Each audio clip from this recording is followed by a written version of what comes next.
عشق کا شین از قلم علیم الحق حقی۔ مجذوب یوں تیز قدم اٹھاتا چل رہا تھا جیسے کہیں پہنچنے کی جلدی ہو۔ اندھیرے میں دیوار کے ساتھ بیٹھے ہوئے 4 جوان لڑکوں نے اسے دور سے آتے دیکھا اور اٹھ کر کھڑے ہوئے۔ لو بھائی، شکار آ گیا، ان میں سے ایک نے کہا۔ اور کوئی ہندو ہوا تو؟ دوسرا بولا، تو بھی بے وقوف ہے شبھو، اس وقت کوئی ہندو گھر سے نہیں نکلتا ہے تو ہماری طرح گھات لگا کر بیٹھتا ہے۔ تیسرے نے کہا، مگر بوڑھا لگتا ہے۔ چھوٹے نے تبصرہ کیا، بس مسلح ہو، ہمیں بوڑھے جوان سے کیا لینا دینا۔ پہلا بولا، نہیں، جوان ہو تو شکار کا مزہ ہی اور ہے۔ اتنی دیر میں مجذوب ان کے بہت قریب پہنچ گیا تھا۔ وہ چاروں اپنے ہتھیار سنبھالتے اس کی طرف بڑھے۔ کہاں جا رہے ہو مہاراج؟ پہلے نوجوان نے تمسخرانہ لہجے میں پوچھا۔ ایک ضروری کام سے جا رہا ہوں، مجذوب نے رکے بغیر کہا۔ مگر اب تو تم قبرستان جاؤ گے بس۔ دوسرا بولا۔ مجذوب اب ان کے بہت قریب پہنچ چکا تھا، وہ اسے اچھی طرح دیکھ سکتے تھے۔ اس کے سر کے بال اور بڑھی ہوئی بے ترتیب داڑھی میں نام کو بھی سیاہ بال نہیں تھا، لیکن اس کا سلوٹوں سے پاک چہرہ جوان تھا، بلکہ اس پر بچوں کی سی معصومیت تھی۔ اس کا کرتا جگہ جگہ سے پھٹا ہوا تھا اور پاجامے سے اگر پیوند نکال دیے جاتے تو شاید کچھ بھی نہیں بچتا۔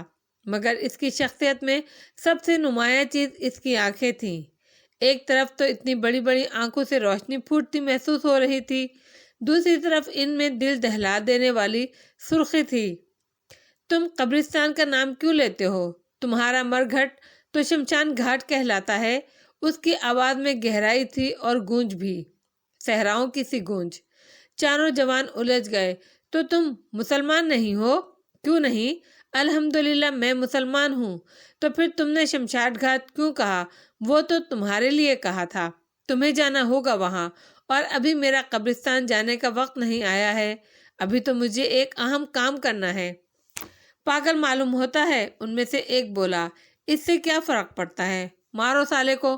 ان میں 2 کے ہاتھ میں خنجر تھے، ایک کے پاس بلم اور چوتھا لاٹھی اٹھائے ہوئے تھا۔ وہ چاروں بیک وقت حرکت میں آئے۔ تم میرا راستہ کھوٹا نہیں کر سکتے، مجذوب نے کہا اور ایک نظر ان چاروں پر ڈالی۔ ان چاروں کو ایسا لگا ان کے جسم پتھر کے ہو گئے ہیں، جو جہاں جس حال میں تھا ویسا ہی رک گیا۔ میں نے کہا تھا نا کہ تمہیں شمشاد گھاٹ جانا ہے، مجذوب نے پرسکون لہجے میں کہا۔ دوسروں کو مارتے، لوگوں کا گھر جلاتے پھرتے ہو نا؟ آج تمہارے گھر میں آگ لگی ہے۔ یہ کہتے ہوئے اس نے انگلی سے ایک خنجر بردار کی طرف اشارہ کیا۔ تمہارے گھر میں، یہاں وقت برباد نہ کرتے تو شاید کچھ لوگوں کو بچا لیتے، مگر اب تو کسی کو نہیں بچا سکو گے۔ تمہارا تو گھر ہی شمشان گھاٹ بن گیا۔ افسوس، صد افسوس۔ وہ اپنی جگہ بے بس کھڑے اسے جاتے دیکھتے رہے۔ وہ اپنی انگلی تک نہیں ہلانے کے قابل تھے، البتہ وہ بول سکتے تھے، یہ مسلح کیا کر گیا ہے ہمیں، کوئی جادوگر تھا شاید، اب ہم ٹھیک کیسے ہوں گے؟ اسی لمحے مجذوب ان کی نظروں سے اوجھل ہو گیا اور ان کے ساتھ ہی جیسے ان کے جسموں کی بندشیں کھل گئیں۔ چلو دوڑ کر پکڑتے ہیں سالے کو، بلم بردار نے کہا۔ نہیں، میرے گھر کی چنتا کرو، میرے گھر چلو، وہ بولا جس کی طرف مجذوب نے اشارہ کیا تھا۔ مجھے ڈر لگ رہا ہے، ہے بھگوان، میرے گھر والوں کی سہایتا کرنا۔ وہ چاروں مختلف سمت میں چل دیے۔ انہیں نہیں معلوم تھا جس گھر کی بات ہو رہی ہے وہ جل کر خاک ہو چکا ہے، کچھ بھی نہیں بچا، کوئی بھی نہیں بچا۔ نور بانو سن ہو کر رہ گئی۔ کیا یہ قبول اسلام ہے؟ وہ سب کچھ اتنا اچانک اور غیر متوقع تھا کہ اس کی سمجھ میں نہیں آ رہا تھا۔ کلمہ پڑھتے ہوئے اوتار سنگھ کو احساس ہوا کہ باہر کی تمام روشنی اس کے جسم میں اتر رہی ہے۔ آسمان اب بھی پہلے ہی کی طرح سیاہ نظر آ رہا تھا، لیکن اس کے اندر روشنی اتنی بڑھ گئی ہے کہ اس کی نگاہیں چندیا رہی ہیں۔ وہ روشنی اسے اچھی بھی لگ رہی تھی۔ وہ اسے ناقابل بیان سکون محسوس کر رہا تھا، جس کا پہلے کبھی اس نے تصور ہی نہیں کیا تھا۔ وہ ایسا سکون تھا کہ اسے نیند آنے لگی، مکمل نیند۔ وہ اس کی آنکھوں میں بھی تھی اور دماغ پر بھی قبضہ جما رہی تھی۔ اس کے جسم کے تمام عضلات ڈھیلے ہوتے جا رہے تھے۔ پھر اسے پتہ بھی نہیں چلا کہ وہ گر رہا ہے۔ نور بانو نے اسے گرتے ہوئے دیکھا تو اس کے حلق سے بے ساختہ چیخ نکلی۔ اس نے قرآن پاک کرسی پر رکھا اور اس کی طرف لپکی۔ اوتار سنگھ اس طرح گرا تھا کہ اس کا سر پر یقیناً شدید چوٹ آئی ہوگی۔ اس کے پاس پہنچ کر وہ ٹھٹک گئی۔ وہ کیا کر سکتی ہے اس کے لیے؟ کچھ بھی نہیں۔ اسے رگھو کو اور انجنا کو بلانا ہے، لیکن اسے اس حال میں کوٹھے پر اکیلا چھوڑ کر نیچے جانے کو اس کا دل نہیں مانا۔ وہ ہر احتیاط بھلا کر منڈیر کی طرف لپکی۔ رگھو دروازے کی چوکھٹ پر بیٹھا تھا۔ ایک لمحے کے لیے نور بانو کو حیرت ہوئی، اتنی تیز آواز نیچے نہیں پہنچی۔ رگھو نے کچھ نہیں سنا۔ رگھو چاچا، رگھو چاچا، اس نے پکارا۔ رگھو نے حیرت سے سر اٹھا کر اوپر دیکھا۔ اس طرح کون پکار سکتا ہے اسے منجلی بی بی کے سوا؟ مگر وہ تو پردہ کرتی ہیں۔ اس نے اوپر دیکھتے ہوئے سوچا، یہ منجلی بی بی کے سوا کون ہو سکتا ہے؟ کیا بات ہے منجلی بی بی؟ جلدی سے اوپر آؤ، چھوٹے ٹھاکر کو کچھ ہو گیا ہے۔ یہ سنتے ہی رگھو کو تو جیسے پڑ لگ گئے، مگر اس عالم میں بھی وہ دروازہ بند کرنا نہیں بھولا۔ وہ اوپر آیا تو نور بانو نے کہا، تم انہیں سنبھالو چاچا، میں رنجنا دیدی کو جگاتی ہوں۔ وہ رنجنا کو لے کر اوپر آئی تو رگھو چھوٹے ٹھاکر کا سر اپنی گود میں رکھے بیٹھا تھا۔ وہ رو رہا تھا اور بار بار اپنی محبت بھری نرمی سے چھوٹے ٹھاکر کے رخسار تھپ تھپا رہا تھا۔ کیا ہو گیا ہے مالک؟ آنکھیں کھولو نا مالک۔ رنجنا کے ہاتھ میں پانی کی لٹیا تھی۔ اس نے چھوٹے ٹھاکر پر پانی کے چھینٹے دیے۔ انہیں ہوا کیا ہے منجلی بی بی؟ رگھو نے نور بانو سے پوچھا۔ نور بانو کی سمجھ میں نہیں آیا کہ کیا بتائے۔ معلوم نہیں، میں یہاں قرآن شریف پڑھ رہی تھی کہ یہ اوپر آ گئے۔ کچھ دیر سنتے رہے، پھر نور بانو کہتے کہتے چپ ہو گئی۔ جو کچھ ہوا وہ سب بتانا مناسب بھی ہے یا نہیں؟ یہ تو رگھو کو بھی یاد تھا کہ چھوٹے ٹھاکر اچانک گھر میں چلے گئے تھے۔ پھر کیا ہوا منجلی بی بی؟ اس نے پوچھا۔ چھوٹے ٹھاکر کو ہوش آئے گا تو وہی بتا سکیں گے۔ نور بانو نے پہلو تنی کی۔ رنجنا چھوٹے ٹھاکر کے چہرے پر چھینٹے مار رہی تھی۔ بالآخر وہ کسمسانے لگا اور پھر اٹھ بیٹھا۔ کیا ہوا؟ یہ میرا چہرہ کیوں بھگو دیا تم نے؟ آپ بے ہوش ہو گئے تھے مالک، رگھو نے کہا۔ نہیں، ایسا سکون ملا تھا کہ میں بے خبر سو گیا تھا۔ اوتار سنگھ بولا۔ آپ کا سر تو نہیں دکھ رہا؟ بہت زور سے گرے تھے آپ، چوٹ یقیناً لگی ہوگی، نور بانو نے کہا۔ وہ اپنا پردہ بھول گئی تھی۔ اوتار سنگھ نے اپنے سر پر ہاتھ پھیرا۔ نہیں، کوئی چوٹ نہیں لگی، کہیں کوئی تکلیف نہیں ہے۔ ایسا آرام اور سکون تو مجھے کبھی ملا ہی نہیں تھا۔ جو کچھ ہوا تھا وہ آپ کو یاد ہے؟ نور بانو کو شبہ ہو رہا تھا کہ یہ دماغی چوٹ کا معاملہ ہے۔ وہ سب کچھ تو میں مرتے دم تک نہیں بھولوں گا، اوتار سنگھ نے خوابناک لہجے میں کہا۔ آپ جو کچھ پڑھ رہی تھی میں وہ پوری طرح سمجھ رہا تھا۔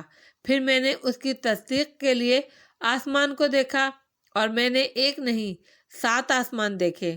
ہر آسمان الگ رنگ کا تھا اور کسی میں کوئی بے ربطی نہیں تھی، کہیں کوئی خلل نہیں تھا، ہر طرف سے ایک سا خم، ایک سی ہمواری۔ پھر مجھ سے کسی نے کہا، کیا اس کے بعد بھی کلمہ نہیں پڑھے گا تو؟ پھر میں نے کلمہ پڑھا اور مجھے لگا کہ میرا وجود بہت روشن ہو گیا ہے، بہت ہی زیادہ روشن۔ مجھے ناقابل بیان سکون کا احساس ہو رہا تھا۔ مجھے نیند آنے لگی اور میں سو گیا۔ 7 آسمانوں کے نظارے کا تذکرہ سنتے ہوئے نور بانو کے جسم میں سنسناہٹ دوڑ گئی۔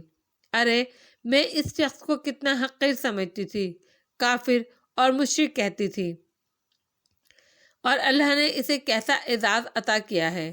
میں ایمان پر پیدا ہوئی، اب تک بلا شبہ ہزاروں بار میں نے یہ آیات پڑھی ہیں، ان کا مطلب بھی سمجھتی ہوں، اور آسمان کو کبھی میں نے یہ سوچ کر نہیں دیکھا کہ یہ اللہ کی کیسی بے مثال تخلیق ہے، بے مثال، بے عیب۔ یہ شخص جو مشرک گھرانے میں پیدا ہوا، آج اس نے پہلی بار یہ آیات سنی، سمجھی اور آسمان کو اس خیال سے دیکھا تو اللہ نے اسے یہ نظارہ نصیب فرمایا۔ نور بانو کی شرمندگی کی کوئی حد نہیں تھی۔ کلمہ پڑھتے ہوئے آپ اپنے ہوش و حواس میں تھے؟ اس نے پوچھا۔ ہاں، اتنے ہوش و حواس میں اس سے پہلے کبھی نہیں رہا، اوتار سنگھ نے سادگی سے کہا۔ کلمہ پڑھنے کا مطلب بھی سمجھتے ہیں آپ؟ اوتار سنگھ کو ریٹا پارسن کی پارٹی میں اپنی کلاس فیلو نادرا سے اپنی گفتگو یاد آ گئی۔ اس نے نادرہ سے پوچھا تھا کوئی مسلمان کیسے ہو سکتا ہے، تو نادرہ نے اسے بتایا تھا کہ آدمی دل کی گہرائیوں سے ایمان لائے اور کلمہ پڑھے تو مسلمان ہو جاتا ہے۔ اوتار سنگھ کا دل خوشی سے بھر گیا۔ ہاں، میں جانتا ہوں، میں مسلمان ہو گیا ہوں، اللہ کا شکر ہے۔ اس کی خوشی نے نور بانو کو حیران کر دیا۔ وہ بڑی سچی خوشی تھی۔ اوتار سنگھ رگھو کی طرف مڑا۔ اب تم اور رنجنا آزاد ہو رگھو، میرے اور تم لوگوں کے راستے آج سے الگ ہو گئے۔ رگھو رونے لگا اور ان کے پیروں پر گر پڑا۔ یہ ناممکن ہے مالک، میں تم لوگوں کو بہت کچھ دوں گا، تم جہاں جی چاہے چلے جانا، میں نے وہ دھرم چھوڑ دیا ہے جو تمہارا ہے۔ رنجنا بھی رونے لگی، وہ بھی اوتار سنگھ کے پیروں میں گر پڑی۔ ہمارا دھرم تو جیون بھر تمہاری سیوا کرنا ہے مالک، ہمارا اور کوئی دھرم نہیں، ہمیں بھی مسلمان کر لو مالک۔ رگھو گڑ گڑانے لگا۔ اوتار سنگھ نے سوالیہ نظروں سے نور بانو کو دیکھا۔ اللہ کی محبت میں دل کی گہرائیوں سے کوئی ایمان لائے تو مسلمان ہوتا ہے، یہ تو آپ کی خوشی کے لیے مسلمان ہو رہے ہیں۔ نور بانو نے افسردگی سے کہا، مالک کی محبت بھی تو اوپر والے نے دی ہے۔ رگھو نے تڑپ کر کہا، میں وعدہ کرتا ہوں کہ سچا مسلمان بنوں گا۔ نور بانو کا دل کٹنے لگا۔ یوں تو آپ کے لیے ضروری ہے کہ کسی دین اور دیندار امام کے سامنے کلمہ پڑھیں، پھر وہ آپ کا اسلامی نام رکھیں گے۔ تو میں ابھی جامع مسجد چلا جاتا ہوں، اوتار سنگھ نے کہا۔ میں بھی۔ رگھو بھی اٹھ کر کھڑا ہوا اور رنجنا بھی۔ اس وقت تو مسجد میں کوئی نہیں ہوگا، تو سحری کے وقت چلے جائیں گے۔ آپ نے اعلان کر دیا تو میری حفاظت کیا کریں گے؟ آپ تو خود خطرے میں پڑ جائیں گے۔ نور بانو کے لہجے میں خدشات تڑپ رہے تھے۔ اگر حفاظت کرنے والا اللہ ہے، اس کی مرضی ہو تو کوئی بچا نہیں سکتا، اور وہ نہ چاہے تو موت آ نہیں سکتی۔ یہ بات ایک نو مسلم اس لڑکی سے کہہ رہا تھا جو مسلمان گھرانے میں پیدا ہوئی تھی اور دینی تعلیم بھی حاصل کرتی تھی۔ نور بانو کے لیے وہ شرمندگی کی رات تھی۔ وہ ان پر غور کر رہی تھی کہ وہ کیسی مسلمان ہیں۔ وہ سب اپنی اپنی سوچوں میں ڈوبے ہوئے تھے۔ انہیں سحری کے وقت کا انتظار تھا۔ اچانک نیچے دروازے پر ہونے والی دستک نے انہیں چونکا دیا۔ رگھو مڈیر کی طرف گیا اور باہر جھانکا۔ گلی میں اندھیرا تھا، لیکن دروازے پر کوئی کھڑا تھا۔ کون ہو تم؟ کیا بات ہے؟ رگھو نے پکارا۔ نیچے کھڑے شخص نے سر اٹھایا۔ دروازہ کھول، میں تیرے مالک سے ملنے آیا ہوں، بہت دور سے، جلدی کر۔ بابا کو اپنے ساتھ اوپر لے کر آتے ہوئے رگھو کو یاد آ گیا کہ اس نے اسے پہلے کہاں دیکھا ہے۔ ہاں، یہ وہی ہے، اس نے دل میں کہا۔ جس روز چھوٹے ٹھاکر کا جنم ہوا تھا، اس روز یہ بابا ٹھاکروں کی گڑھی آیا تھا۔ اس نے بات کر کے بابا سے یہ بات پوچھ بھی لی۔ ہاں، میں وہی ہوں۔ اوپر پہنچ کر مجذوب نے اوتار سنگھ سے ہاتھ ملایا۔ اوتار سنگھ بھی اسے بہت غور سے دیکھ رہا تھا۔ کوئی بھولی بسری یاد اس کے ذہن میں کلبلا رہی تھی، لیکن گرفت میں نہیں آ رہی تھی۔ کیسے ہو بیٹا؟ مجذوب نے پوچھا۔ اوتار سنگھ کو یقین تھا کہ اسی آواز اور لہجے میں لفظ پر لفظ یہ جملہ وہ پہلے بھی کہیں سن چکا ہے۔ میں ٹھیک ہوں جی، آپ سنائیے، کیسے تشریف لائے؟ آج تو آنا ہی تھا بیٹے، آج تو آپ کو میری ضرورت تھی۔ میں بھی بہت خوش ہوں کہ آج آپ خوش ہیں۔ خوش رہنے والی باتوں میں اوتار سنگھ کو یاد آ گیا، اس نے اس بابا کو پہلے بھی ایک بار دیکھا تھا۔ اس وقت وہ بہت چھوٹا تھا، اور یہ اس دن کی بات ہے جب وہ پہلی بار ویر جی کے گھر جانے کے لیے ماتا اور پتا جی کے ساتھ نکلا تھا۔ آپ وہی ہیں نا بابا؟ ہاں، میں وہی ہوں، تمہیں مبارکباد دینے کے لیے آیا ہوں۔ نور بانو متجسرانہ انداز میں ان کی گفتگو سن رہی تھی۔ یہ تو اسے ایک نظر میں اندازہ ہو گیا تھا کہ آنے والا کوئی بہت بڑا بزرگ ہے۔ حیرت اسے اس پر ہو رہی تھی کہ وہ چھوٹے ٹھاکر سے اتنے احترام سے بات کر رہا ہے، اور پھر مبارکباد کی بات۔ کس بات کی مبارکباد؟ اوتار سنگھ نے مجذوب سے پوچھا۔ آج آپ نے خوش رہنے والی سب سے بڑی بات ڈھونڈ لی ہے، مبارک ہو۔ شکریہ بابا، اوتار سنگھ نے کہا، لیکن آپ کو کیسے معلوم ہوا؟ اللہ جب کرم فرمائے تو آدمی کے حواسوں پر پڑے پردے ہٹا دیتا ہے، پھر آدمی سب کچھ دیکھ لیتا ہے، سن لیتا ہے، محسوس کر لیتا ہے۔ اور جان جاتا ہے۔ مجذوب کے لہجے میں عاجزی تھی۔ آپ بھی تو یہ بات سمجھ سکتے ہیں، آج کیا کچھ دکھایا آپ کو اللہ نے، کیا کچھ سمجھا دیا، یہ سب اللہ کا کرم ہے۔ نور بانو کے جسم میں تھر تھری سی دوڑ گئی۔ مجذوب جو کچھ کہہ رہا تھا وہ اسے معلوم ہونا ہی نہیں چاہیے تھا۔ وہ تو اسے بھی صرف اس لیے معلوم ہو سکا کہ چھوٹے ٹھاکر نے اسے بتایا تھا، حالانکہ سب کچھ اس کے سامنے ہی ہوا تھا۔ مگر چھوٹے ٹھاکر نے کیا دیکھا یہ تو وہ نہیں دیکھ سکتی تھی۔ میری بچی نے ٹھیک کہا، مجذوب نے نور بانو کی طرف اشارہ کرتے ہوئے کہا، آپ کو باقاعدہ اسلام قبول کرنا ہوگا، اس کے لیے کہیں جانے کی ضرورت نہیں ہے، میں خود یہاں چلا آیا ہوں، یہ سعادت اللہ نے مجھے نصیب فرمائی ہے۔ اوتار سنگھ نے کلمہ پڑھا، مبارک ہو، اللہ آپ کو ایمان پر زندہ رکھے اور ایمان پر اٹھائے۔ مجذوب نے کہا اور چند لمحوں کے توقف کے بعد بولا، میں آپ کا نام عبدالحق تجویز کرتا ہوں، اچھا نہ لگے تو بتا دیجئے۔ اوتار سنگھ کی آنکھیں خوابناک ہو گئیں۔ یہ میرا نام ہے؟ اتنا سادہ، زبان پر اتنا رواں، اتنا خوبصورت نام۔ بابا یہ تو نام بہت ہی اپنا اپنا لگتا ہے، جیسے شروع ہی سے میرا یہی نام ہو۔ بس تو آج اسی لمحے سے آپ عبدالحق ہیں۔ شکریہ بابا، پہلے اللہ کا شکر کیجئے، پھر بندے کو شکریہ کہیے، یہی بندگی ہے، اس میں کوتاہی شرک ہے، اور یاد رکھیے اللہ شرک پر کبھی معاف نہیں کرتا۔ اوتار سنگھ نے سر اٹھا کر آسمان کی طرف دیکھ کر کہا، اے اللہ آپ کا شکر ہے۔ رگھو آگے بڑھا اور مجذوب کے قدموں میں بیٹھ گیا۔ مجھے بھی مسلمان کر دیجئے بابا، اور میری پتنی کو بھی۔ وہ دونوں خود سے کلمہ نہیں پڑھ سکتے تھے۔ مجذوب نے انہیں کلمہ پڑھوایا۔ اس نے ان کے نام محمد زبیر اور رابعہ تجویز کیے۔ اب مجذوب نور بانو کی طرف متوجہ ہوا۔ ادھر آؤ بیٹی۔ نور بانو جھجکتی ہوئی اس کی طرف بڑھی۔ تم اللہ کا شکر ادا کرو، اس نے تمہاری آرزو پوری کر دی۔ مجذوب نے کہا۔ نور بانو کے رخسار دہک اٹھے۔ آپ کس آرزو کی بات کر رہے ہیں؟ تم چاہتی تھی کہ تمہارا رمضان مسلمانوں کے درمیان گزرے، دیکھ لو اب تم مسلمانوں کے درمیان ہو۔ نور بانو نے اطمینان کی سانس لی۔ جی بے شک میں نے یہ آرزو کی تھی، اللہ کا شکر ہے کہ اس نے پوری فرمائی۔ اسی وقت نقاروں کی آواز سنائی دی۔ سحری کا وقت ہو گیا تھا، اب ہم نیچے چلیں گے۔ مجذوب نے کہا، تم سحری کی تیاری کرو۔ سحری نور بانو بنا رہی تھی، باقی لوگ اوتار سنگھ کے کمرے میں بیٹھے تھے۔ مجذوب انہیں دین کی باتیں سمجھا رہا تھا، مسلمان ہونے کی حیثیت سے انہیں کیا کیا کرنا چاہیے اور کیا کیا نہیں کرنا چاہیے۔ سحری کے بعد مجذوب نے انہیں وضو کرنا سکھایا اور پھر روزہ رکھنے اور افطار کرنے کی نیت یاد کروائی، پھر انہیں نماز سکھائی۔ عبدالحق کو تو دشواری نہیں ہوئی، لیکن زبیر اور رابعہ کو چھوٹی چھوٹی صورتیں یاد کرانا بھی آسان نہیں تھا، ان کے لیے وہ بالکل اجنبی زبان تھی۔ مجذوب نے رابعہ کو ہدایت کی کہ وہ نور بانو کے ساتھ نماز پڑھے، اور جو نور بانو پڑھے اسے دہراتی رہے۔ انہوں نے نور بانو سے کہا کہ رابعہ کی خاطر اسے بآواز بلند نماز پڑھنی ہوگی۔ ان دونوں کے جانے کے بعد مجذوب نے عبدالحق سے 2 رکعت نماز سنت پڑھنے کو کہا، اور زبیر کو اس کی تقلید کرنا تھی۔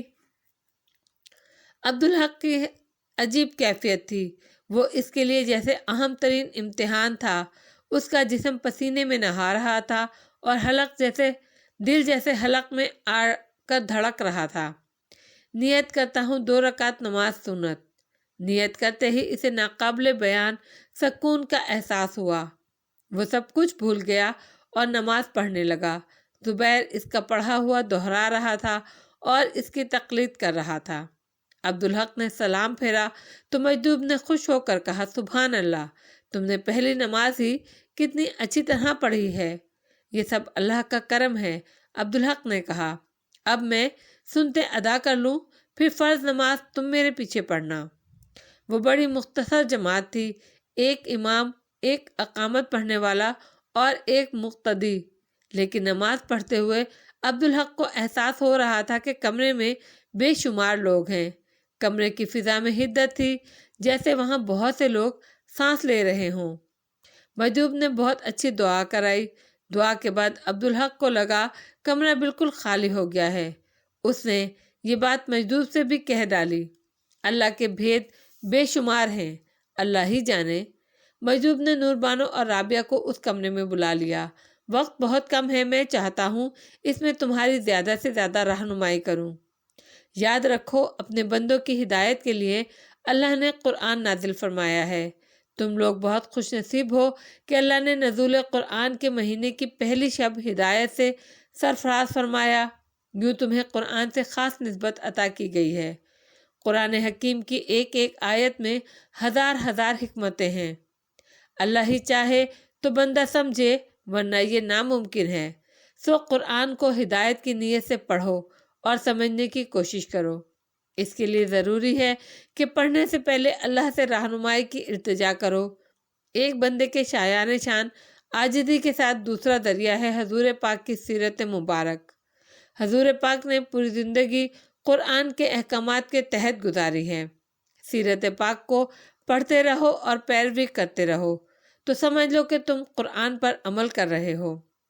مجذوب نور بانو کی طرف بڑھا۔ تم پر بڑی ذمہ داری ہے بیٹی، تم پیدائشی مسلمان ہو، انہیں مسلمان کے طور طریقوں سے متعارف کراتی رہو، اچھا مسلمان بننے میں ان کی مدد کرو۔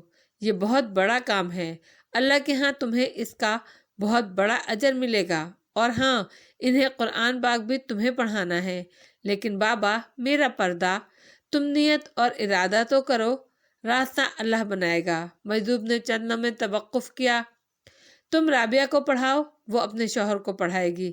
اور ہاں، پردے پر مجھے یاد آیا کہ ابھی ایک دن تمہارے درمیان پردہ نہیں رہے گا۔ وہ سوالیہ نظروں سے مجذوب کو دیکھ رہے تھے۔ اللہ کو یہ منظور ہے کہ تم یہ مبارک مہینہ پوری آزادی کے ساتھ پاکستان میں گزارو۔ لیکن بابا، پاکستان تو ابھی بنا نہیں، عبدالحق نے کہا۔ پاکستان بن گیا ہے، یوں کہو ابھی دنیاوی اعلان نہیں ہوا ہے۔ بہرحال تمہیں پاکستان جانا ہے۔ پرسوں صبح تم لوگ روانہ ہوگے۔ سفر کے دوران تم لوگ خود کو ہندو ظاہر کرو گے، اس لیے تمہارے درمیان پردہ نہیں ہوگا۔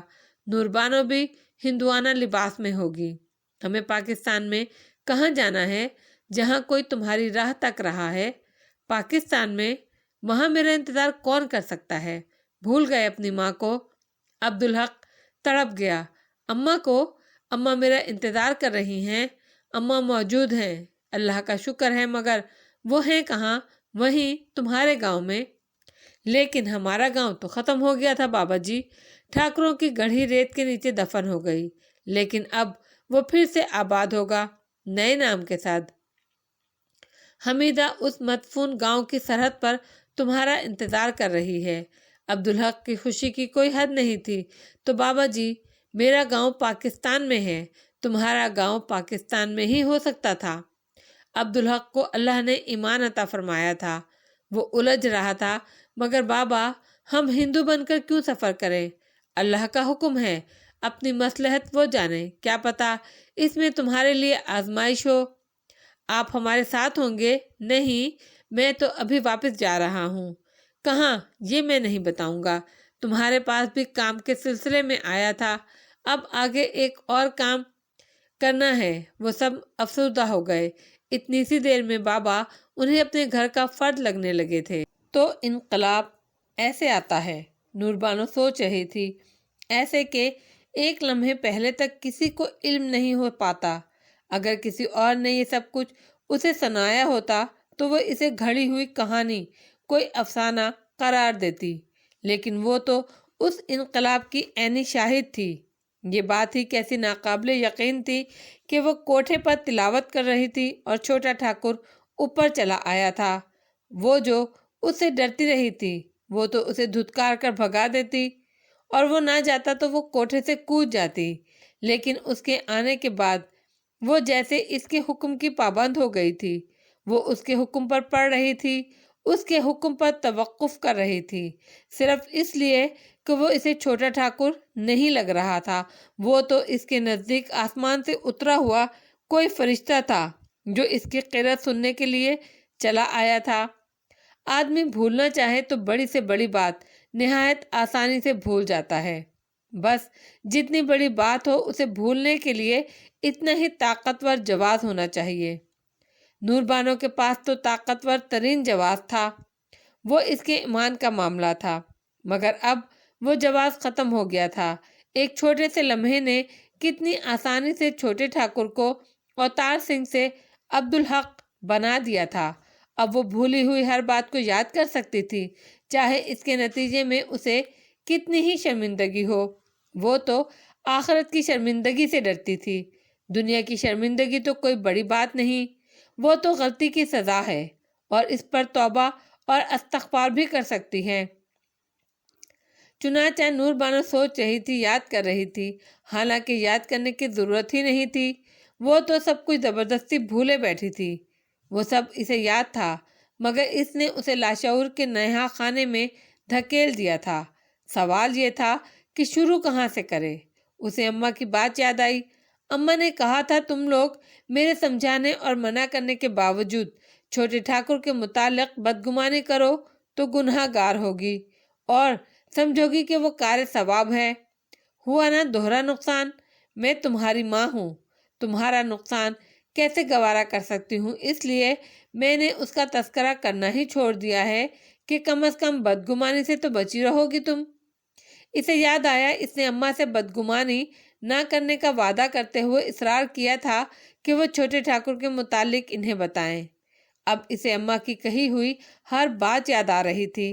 اماں نے کہا تھا چھوٹا ٹھاکر جھوٹ نہیں بولتا، یہ اس پر اللہ کی رحمت ہے۔ وہ بچپن ہی سے ہر بات پر غور کرنے والا تھا، سوال بہت کرتا تھا۔ ماں کی موت کے بعد اس نے پوجا چھوڑ دی۔ اس کا یقین ہے کہ کائنات کا نظام چلانے والی ہستی واحد ہے۔ وہ کہتا ہے جہاں کئی حکمران ہوں وہاں فساد ہوتا ہے، نظام نہیں چلتا۔ وہ بڑے خلوص سے، محبت سے اس واحد ہستی کی جستجو کر رہا ہے۔ وہ اس واحد ہستی سے محبت کرنا چاہتا ہے۔ میں سچ کہہ رہی ہوں، اسے کافر سمجھنا بھی زیادتی ہے۔ آج اماں کی بات سچ ثابت ہو گئی تھی۔ وہ اس کی تلاوت سن کر ہی اوپر آیا تھا اور جو آیات اس نے سنی ان کا ترجمہ بھی سنایا۔ پھر اس نے کلمے سے اللہ کے کلام کی سچائی کی گواہی دی۔ اماں نے ٹھیک کہا تھا، وہی بدگمانی کرتی تھی، اور اس روز اماں نے یہ وجہ بھی بتائی تھی کہ ان کے اصرار کے باوجود وہ کبھی نیچے ان کے گھر کیوں نہیں آیا۔ اماں کا بیٹا بننے کے بعد ان کے گھر کی عزت اس کے گھر کی عزت تھی۔ وہ نہیں چاہتا تھا کہ وہ نیچے آئے جائے اور لوگ باتیں بنائیں۔ دوسرے، وہ خود کو انسان سمجھتا تھا، خطا کا پتلا۔ وہ نظر کے بہکنے سے ڈرتا تھا۔ اس نے خود کو آزمائش سے دور رکھا۔ وہ اماں کے اعتباری کام رکھنا چاہتا تھا، اور اب نور بانو اس کا احسان سمجھ سکتی تھی۔ اس نے نیچے نہ آ کر دوسروں پر احسان کیا تھا۔ کون کون آزمائش میں پڑ جاتا، نیچے بھی تو خطا کے پتلے ہی رہتے تھے، وہاں بھی تو بہکنے والی نظریں تھیں۔ تو یہ ہے وہ شخص جسے اپنی کمزوری کی وجہ سے وہ کافر اور مشرک کہتی رہی، جبکہ اس میں دو اوصاف تھے جو بہت اچھے مسلمان میں ہوتے ہیں۔ اس نے بڑا ظلم کیا، اس پر بھی اور خود پر بھی۔ اپنی کمزوری کے بارے میں سوچنا بھی نہیں چاہتی تھی، اس لیے کہ وہ اس سے لڑ نہیں سکتی تھی، اسے دور نہیں کر سکتی تھی۔ سو وہ شتر مرغ کی طرح ریت میں سر چھپا کر بیٹھ گئی، اور وہ اسے کافر اور مشرک کہتی رہی، اس کی ہر بات پر، ہر عمل پر شک کرتی رہی، اسے مکار اور سازشی سمجھتی رہی۔ مگر اب وہ اپنی کمزوری کے بارے میں سوچ سکتی تھی، اس سے آنکھیں چار کر سکتی تھی۔ اس کمزوری کے نتیجے میں اس نے چھوٹے ٹھاکر کے ساتھ جو زیادتی کی تھی، اس پر وہ توبہ کر سکتی تھی۔ بس ضروری یہ تھا کہ وہ اس بارے میں سوچے۔ اس کی کمزوری تھی چھوٹا ٹھاکر، ٹھاکر اوتار سنگھ۔ وہ اس لمحے کو منحوس کہتی تھی جب اس نے چھوٹے ٹھاکر کو پہلی بار دیکھا تھا۔ اس وقت تو وہ محبت کو جانتی بھی نہیں تھی۔ بس چھوٹے ٹھاکر کو جب اس نے دیکھا تو واضح طور پر اسے ایسا لگا کہ وہ اس کی آنکھوں کے راستے دل میں اتر گیا ہے۔ اگلے ہی لمحے اس نے خود کو یاد دلایا کہ وہ ہندو ہے۔ شروع میں اس نے اس دید کی کوئی اہمیت نہیں دی۔ پریشانی اس وقت شروع ہوئی جب اسے احساس ہوا کہ چھوٹے ٹھاکر کا سراپا اس کی آنکھوں میں نقش ہو گیا ہے۔ وہ کسی بھی وقت اسے دیکھ سکتی تھی، نہ چاہتے ہوئے بھی۔ تب اپنے اوپر یہ بے اختیاری اسے بری لگنے لگی۔ ایک کافر کو اس طرح دیکھنا، یہ تو ایمان خراب کرنا ہے۔ اس نے بہت کوشش کی لیکن اسے نگاہوں سے اور دل سے دور نہیں کر سکی۔ دل بڑا ظالم بلا ہے۔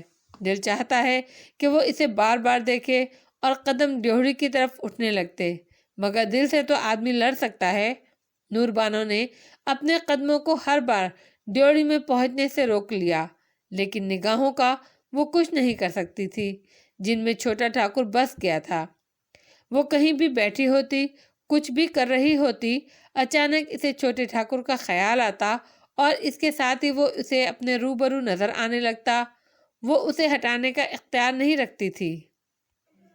اسے احساس ہو گیا کہ یہ محبت ہے، اسے چھوٹے ٹھاکر سے محبت ہو گئی ہے، لیکن اس کے نزدیک یہ ناپاک محبت تھی۔ وہ اس محبت کو ختم کرنے کا اختیار نہیں رکھتی تھی۔ اسی جھنجھلاہٹ میں وہ اس محبت پر لعنت بھیجنے لگی۔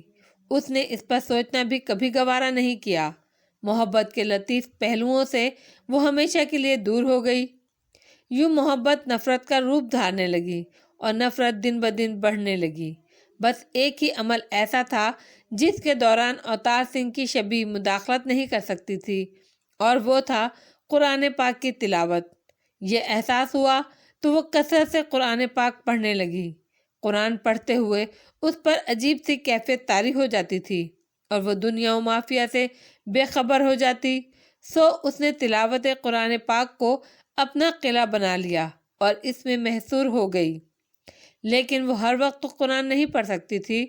خالی وقت میں اسے اوتار سنگھ کی شبیہ سے لڑنا پڑتا تھا، اور رات کو بستر پر لیٹتے ہوئے تو اس کا تصور اتنا مہمیز ہو جاتا۔ بہرحال وہ پوری شدت سے اسے لڑتی تھی۔ اپنی اس الجھن میں وہ اس طرح گم تھی کہ اسے گرد و پیش پر دھیان کی فرصت ہی نہیں رہی۔ پھر بھی اس نے کئی بار دیکھا کہ وہ خاص اوقات میں صبح کے وقت اور دوپہر کے وقت باجی کے قدم خود بخود ڈیوڑی کی طرف اٹھتے ہیں۔ یہی نہیں، ڈیوڑی کی طرف جاتے ہوئے ان کے قدموں میں جھجک اور لڑکھڑاہٹ ہوتی ہے، ویسی ہی جیسے اس کے قدموں میں ہوتی۔ فرق صرف اتنا تھا کہ وہ خود کو روک لیتی تھی جبکہ باجی کھینچی چلی جاتی تھی، اور ایسے میں اس کے چہرے پر قوس و قزح کے رنگ بکھرے ہوتے تھے۔ یہ اس کے لیے دلچسپی کا معاملہ تھا۔ کہیں باجی کے ساتھ بھی وہی تو نہیں ہو رہا جو میرے ساتھ ہو چکا ہے۔ یوں اسے ایک ایسا مشغلہ مل گیا جن میں اس کا دھیان بٹنے لگا۔ وہ باجی کو بہت غور سے دیکھنے لگی۔ چند ہی روز میں اسے احساس ہو گیا کہ باجی میں بڑی تبدیلی آ رہی ہے۔ عصر سے پہلے وہ دالان میں تخت پر جا بیٹھتی تھیں، پھر عصر کی اذان ہو جاتی تب بھی وہ وہیں بیٹھی رہتی، یہاں تک کہ اماں انہیں آواز دیتی، حور بانو عصر نہیں پڑھو گی؟ تب وہ اٹھتی اور عصر پڑھتی۔ عصر سے مغرب تک تینوں بہنوں کا لگا بندھا معمول تھا۔ عصر کی نماز کے بعد مغرب تک وہ قرآن پاک کی تلاوت کرتی تھی، مگر اب وہ دیکھ رہی تھی کہ تلاوت میں باجی کا جی پہلے کی طرح نہیں لگتا۔ وہ وضو پر زیادہ دھیان دے رہی تھی۔ پھر اسکول کی چھٹیوں، گرمی کی چھٹیاں ہوئیں، اوپر والے گاؤں چلے گئے۔ اس نے سکون کی سانس لی۔ کم از کم وہ قدموں کو روکنے باندھنے کی مشقت سے تو بچ گئی، لیکن اس نے دیکھا کہ باجی بہت بدل گئی ہیں۔ وہ کھوئی کھوئی سی رہتی ہیں، اکثر بیٹھے بیٹھے اداس ہو جاتی۔ اوپر والے ابھی نہیں آئے تھے کہ اماں نے استانی جی کو ان کی دینی تعلیم پر مامور کر دیا۔ استانی جی نے اپنے لیے عصر اور مغرب کا درمیان کا وقت منتخب کیا۔ یوں ان کا یہ نیا معمول شروع ہو گیا۔ پھر اوپر والے لوٹ آئے۔ اس دن باجی بہت خوش نظر آ رہی تھیں۔ عصر سے پہلے انہوں نے سلائیاں اور اون کا گولا لیا اور دالان میں بڑے تخت پر جا بیٹھی۔ نور بانو وضو کرنے کے لیے نکلی تو پہلی بار اس نے تفصیلی جائزہ لیا۔ اس سے پہلے اس نے کبھی باجی کے معاملے میں تجسس نہیں کیا تھا۔ وہ دبے قدموں دالان کی طرف بڑھیں اور ذرا پیچھے ہی رک گئیں۔ وہ باجی کو بہت غور سے دیکھ رہی تھی۔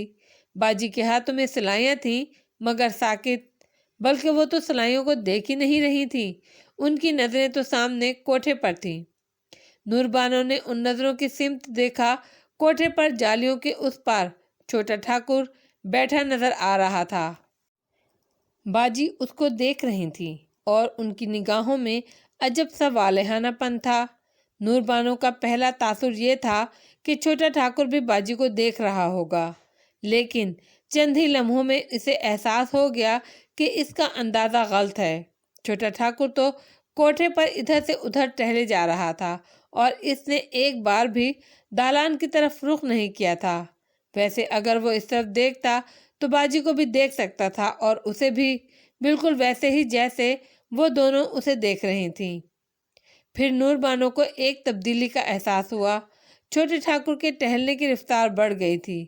یہی نہیں، اس کے جسم کا ایک ایک عضو اس کے اندرون اضطراب کا اظہار کر رہا تھا، اور باجی گرد و پیش سے بے خبر والہانہ نظروں سے اسے تکے جا رہی تھیں۔ نور بانو کی سمجھ میں چھوٹے ٹھاکر کا اضطراب نہیں آیا۔ وہ کوٹھے پر کیوں ٹہل رہا تھا؟ اگر باجی کی وجہ سے ٹہل رہا تھا تو اس نے ان کی طرف دیکھا کیوں نہیں؟ بہرحال یہ تھا کہ باجی اسے دیکھ رہی تھی۔ اس بات کی بھی تصدیق ہو گئی کہ باجی کے ساتھ وہی ہوا ہے جو اس کے ساتھ ہوا ہے۔ فرق اتنا تھا کہ باجی خود سے لڑ نہیں رہی تھی، بلکہ وہ اس میں خوش تھیں۔ وہ وہیں کھڑی رہتی، لیکن اماں کی آواز نے اسے چونکا دیا۔ حور بانو، اثر پڑھ لو، استانی جی آتی ہوں گی۔ حور بانو تو بعد میں گئی، پہلے نور بانو دالان سے گزر کر غسل خانے کی طرف بڑھ گئی۔ استانی جی کے جانے کے بعد اس نے مغرب پڑھی، سلام پھیرا تو پتہ چلا کہ باجی پہلے ہی اٹھ چکی ہیں۔ وہ پھر دالان کی طرف گئی۔ باجی وہاں موجود تھی۔ وہ تخت پر بیٹھی اسی سمت گھور رہی تھی۔ اس بار انہوں نے سلائیاں اور اون کے گولے کا تکلف بھی نہیں کیا تھا۔ نور بانو نے جالیوں کے اس پار دیکھا۔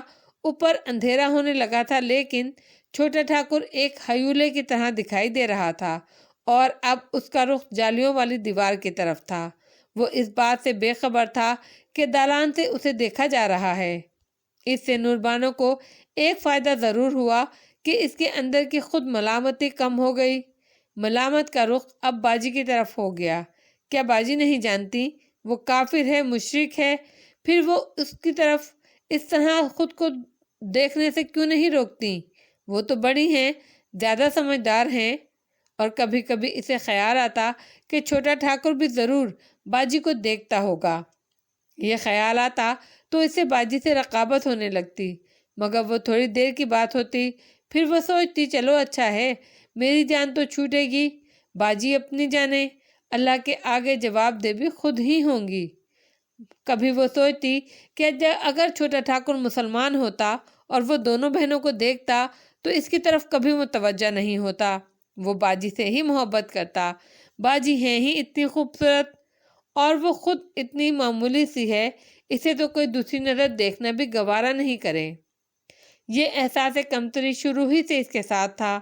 اسے شدت سے احساس تھا کہ باجی اور گلنار کے سامنے وہ نوکرانی لگتی ہے۔ احساس کمتری نے اسے کم آمیز بنا دیا تھا۔ وہ بہنوں میں گھلتی ملتی نہیں تھی، زیادہ وقت کتابوں کے ساتھ گزارتی تھی۔ احساس کمتری تو الگ رہا، اسے تو اللہ سے بھی شکایت تھی۔ اماں اور ابا دونوں ہی بہت خوش شکل اور خوبصورت تھے، پھر اللہ نے اسے ایسا کیوں بنایا؟ ایک بار چچا نے ہنس کر کہا تھا، مجھے تو لگتا ہے بھابھی کہ آپ کی یہ بیٹی بدل گئی ہے کہیں، یہ آپ کی اور بھائی کی بیٹی تو لگتی ہی نہیں۔ چند روز بعد ایک عجیب بات ہوئی۔ وہ بیٹھی مطالعہ کر رہی تھی کہ باجی کمرے میں آئی۔ نور، نور اٹھو تو، کچھ دکھانا ہے تمہیں؟ اس کے لہجے میں سنسنی آمیز مسرت تھی۔ کیا ہے باجی؟ وہ جھنجھلا گئی۔ تم میرے ساتھ چلو۔ کہاں؟ دالان میں۔ اور کہاں لے جا سکتی ہوں میں تمہیں؟ میں پڑھ رہی ہوں باجی، یہی بتا دو کیا بات ہے؟ بہت عجیب بات ہے، بتانے میں مزہ نہیں آئے گا، آؤ نا۔ باجی اس کا ہاتھ پکڑ کر کھینچنے لگی۔ وہ بہت جھنجھلائی، لیکن بہرحال وہ باجی کا بہت لحاظ کرتی تھی، اٹھ گئی۔ باجی اس کا ہاتھ پکڑ کر اسے دالان میں لے گئی۔ آؤ یہاں بیٹھو۔ انہوں نے اسے تخت پر بٹھایا اور خود بھی بیٹھ گئیں۔ نور بانو سمجھ تو گئی تھی، لیکن ظاہر نہیں کرنا چاہتی تھی، اس لیے ادھر ادھر دیکھتی رہی، لیکن اس کا دل زور زور سے دھڑک رہا تھا۔ کیا آج باجی ہر لحاظ، ہر حجاب ختم کروائیں گی؟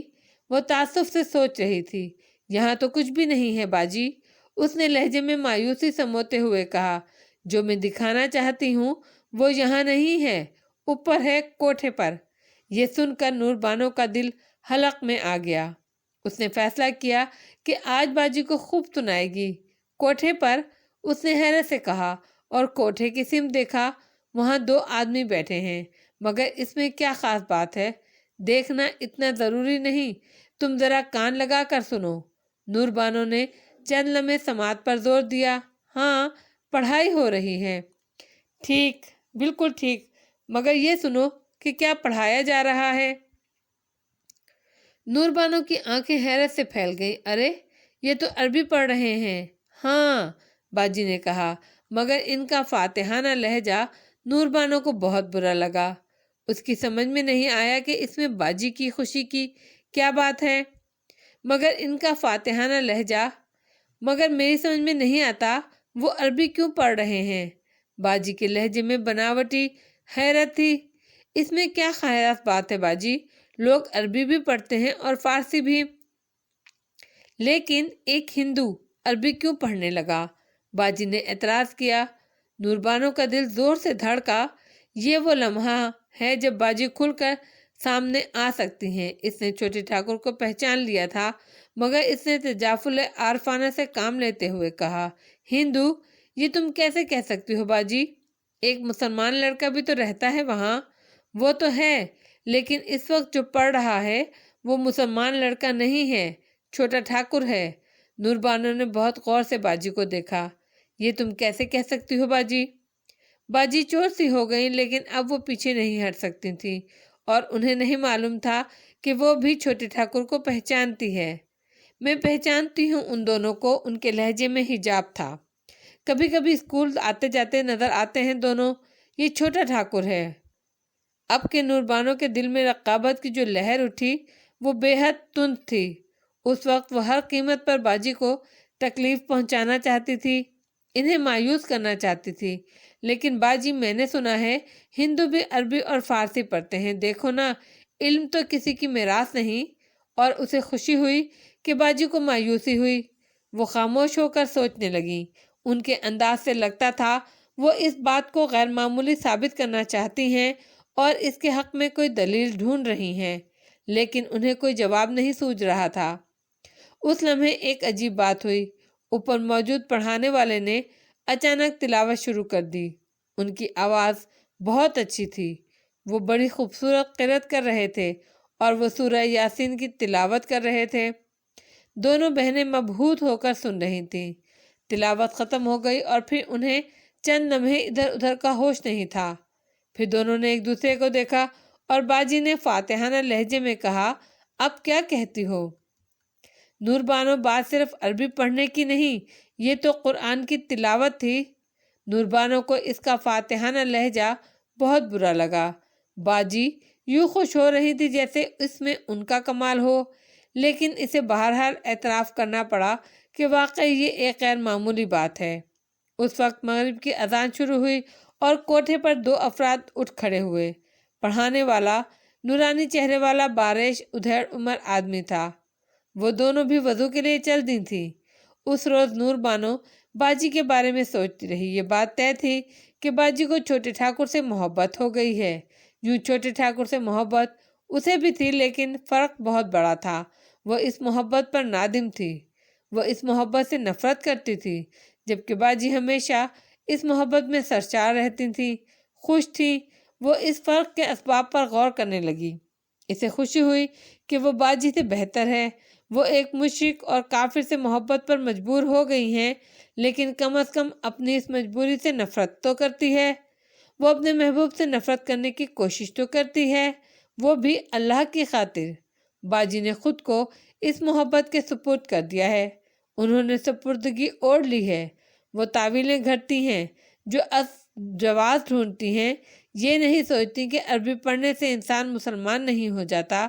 مشرک اور کافر تو عربوں میں بھی تھے، اور عربی ان کی مادری زبان تھی، اور قرآن کی تلاوت سننے سے بھی کوئی مسلمان نہیں ہو جاتا۔ یوں اپنے موقف پر ان کا یقین اور بڑھ گیا۔ مگر آج ثابت ہو گیا کہ باجی درست تھی اور وہ غلطی پر تھی۔ لیکن باجی یہ دن دیکھنے کے لیے موجود نہیں تھی۔ وہ ہوتی تو کتنا خوش ہوتی۔ اسے اپنا بہت اچھا گمان رکھنے والی، محبت کرنے والی سیدھی سچی بہن پر اس کو اس وقت بہت پیار آیا، جو اب اس دنیا میں نہیں تھی۔ اسے رونا آ گیا۔ پھر اسے خیال آیا کہ وہ جسمانی طور پر نہیں، صورت و شکل میں بھی نہیں، باطنی طور پر بھی باجی کی ضد تھی۔ اس نے کبھی گمان اچھا نہیں رکھا۔ اس نے محبت جیسے خوبصورت چیز کو بھی بدصورت بنا دیا۔ وہ کھل کر اسے برا کہتی رہی۔ اس سے پہلے نہ اس کے بعد اس نے کبھی کسی ہندو کو برا نہیں کہا تھا، مشرک اور کافر تصدیق کرنے کے انداز میں نہیں کہا تھا۔ بری بات یہ تھی کہ وہ اپنی مذمت کرنے سے بچنے کے لیے اسے برا بھلا کہتی تھی، اس کی توہین کرتی تھی۔ اللہ اسے معاف کرے۔ اسی لیے تو کہا جاتا ہے کافر کو بھی کافر نہ کہو، اس لیے کہ نہیں معلوم کب اللہ کی ہدایت اسے نصیب ہو جائے۔ اس کی نگاہوں میں پھر وہ منظر پھر گیا، سماعت میں پھر وہ آوازیں گونجنے لگیں۔ وہ اور شرمندہ ہو گئی۔ چھوٹا ٹھاکر ایمان پر پیدا نہیں ہوا تھا، مگر وہ اللہ کی روشن دلیل پر ایمان لایا تھا۔ وہ اس کے مقابلے میں کتنی جھوٹی اور حقیر ہے، الٹا اسے حقیر سمجھتی رہی۔ اس نے اللہ کی بین اور روشنی دلیل ہزاروں بار پڑھی تھی، مگر انہیں نہ کبھی اس طرح سمجھا اور نہ ان سے اپنے ایمان کو تازہ اور مستحکم کیا۔ پھر اچانک اس کے وجود میں اطمینان اور خوشی کی ایک لہر اٹھی۔ اس نے سوچا اب تو مجھے اس محبت پر شرمندہ ہونے کی ضرورت نہیں ہے۔ اب تو میں اسے محترم سمجھ کر بھی محبت کر سکتی ہوں۔ اب تو سلیقے سے محبت کی طرح محبت کی جا سکتی ہے۔ اندر سے کسی حریص جذبے نے سر اٹھاتے ہوئے کہا، ہاں اب کوئی رکاوٹ بھی نہیں، اب وہ تمہیں مل سکتا ہے۔ اور نور بانو تڑپ گئی۔ وہ پھر رونے لگی۔ بہنیں رکاوٹیں نہیں تھیں، وہ بڑبڑائی، بہنوں کو تو اپنے حصے کی بڑی سے بڑی خوشی دی جا سکتی ہے، اور میں تو خود اپنی راہ کی سب سے بڑی رکاوٹ ہوں۔ میں جانتی ہوں میں کیا ہوں، کیسی ہوں۔ میں تو چاند کی بس آرزو کر سکتی ہوں۔ اسی وقت رابعہ اس کے پاس آ گئی۔ اس نے نماز کے لیے چند چھوٹی صورتیں یاد کرانے کا وعدہ کیا تھا، پھر وہ زبیر کو یاد کرواتی۔ بے چین، مضطرب اور شرمندہ نور بانو کے لیے اس وقت صرف اس کام میں سچی خوشی اور سکون تھا۔ وہ رابعہ کی طرف متوجہ ہو گئی۔ عبدالحق نے بہت اہتمام سے وضو کیا۔ اسے یاد تھا جن دنوں وہ حق کی جستجو کر رہا تھا اسے قرآن پاک کے بارے میں بتایا گیا تھا، لیکن ہر ایک نے یہ بھی کہا تھا کہ پاک ہوئے بغیر اس کتاب مقدسہ کو چھونا بھی بہت بڑا جرم ہے۔ اس کا دل چاہتا تھا کہ وہ قرآن پڑھے، لیکن دل محسوس کر رہ جاتا تھا۔ مگر آج وہ مبارک دن تھا کہ اس کی یہ آرزو پوری ہونے والی تھی۔ وضو کر کے وہ اٹھا تو اسے خیال آیا کہ اس کے پاس قرآن پاک تو ہے ہی نہیں۔ وہ ابھی بازار چلا جاتا، لیکن اس میں دیر لگتی، اور یہ اسے گوارا نہیں تھا۔ وہ بہت بے قرار اور بےتاب ہو رہا تھا۔ اس نے رابعہ کو آواز دی، ساتھ ہی اسے حیرت ہوئی کہ کیسی عجیب بات ہے کہ وہ زبان پر چڑھا ہوا اس کا پرانا نام بھول چکا ہے اور اس نئے نام سے اسے پکار رہا ہے۔ یہ یقیناً اللہ کی مہربانی ہے۔ اس نے دل میں اللہ کا شکر ادا کیا۔